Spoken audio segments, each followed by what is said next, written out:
2025년 2월 21일 본격 시행되는 디지털 의료제품법은 우리나라 보건의료 법체계의 한 축을 새롭게 형성한다. 의료 현장에서 인공지능, 로봇 기술, 정보통신 기술 등 첨단 디지털 기술이 급속도로 도입되면서 기존 의료기기법과 약사법의 틀만으로는 새로운 제품군을 포섭하기 어렵다는 문제의식이 커져왔다. 이에 따라 이번 법은 디지털 의료제품이라는 새로운 범주를 정의하고 그 안전성, 유효성을 체계적으로 관리하기 위한 법적 기반을 마련했다는 점에서 의의가 크다. 법은 크게 세 가지 축을 중심으로 구조화되어 있다. 첫째, 디지털 의료제품의 개념과 범주를 명확히 규정한다. 디지털 의료기기, 디지털 융합의약품, 디지털 의료 건강지원기기가 그 핵심이며 특히 소프트웨어 단독으로도 의료기기로 인정하는 조항은 디지털 헬스케어 산업의 현실을 반영한 것이다. 이제 더 이상 의료기기는 물리적 장치에만 국한되지 않고 알고리즘과 데이터 처리 기술이 결합된 소프트웨어 자체가 의료 행위의 중요한 도구로 자리 잡는다. 둘째, 위험도 기반 관리 체계의 확립이다. 식품의약품안전처장은 제품의 사용 목적과 잠재적 위해성을 기준으로 등급을 분류하고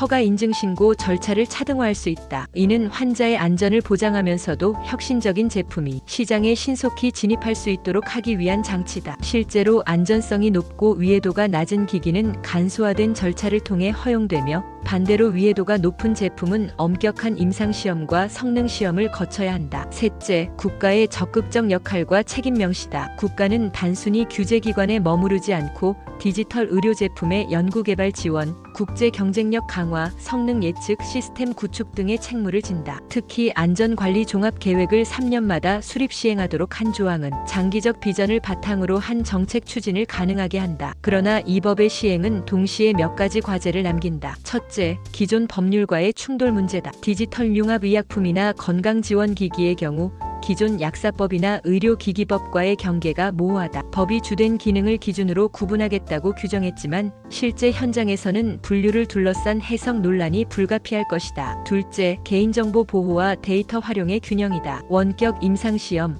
네트워크 기반 성능시험 등이 가능해지면서 방대한 건강 데이터가 수집되는데 이를 어떻게 안전하게 관리할지가 관건이다. 결국 디지털 의료제품법은 기술혁신과 안전관리 사이의 균형을 맞추려는 시도라 할 수 있다. 의료의 미래는 더 이상 병원 공간에만 머물지 않는다. 스마트워치로 생체 신호를 모니터링하고 인공지능이 치료 반응을 예측하며 가상현실 장치가 재활을 돕는 시대가 이미 도래했다. 이번 법은 이러한 변화를 제도적으로 담아낸 첫걸음이며 의료를 디지털이라는 새로운 차원에서 바라보게 하는 계기다.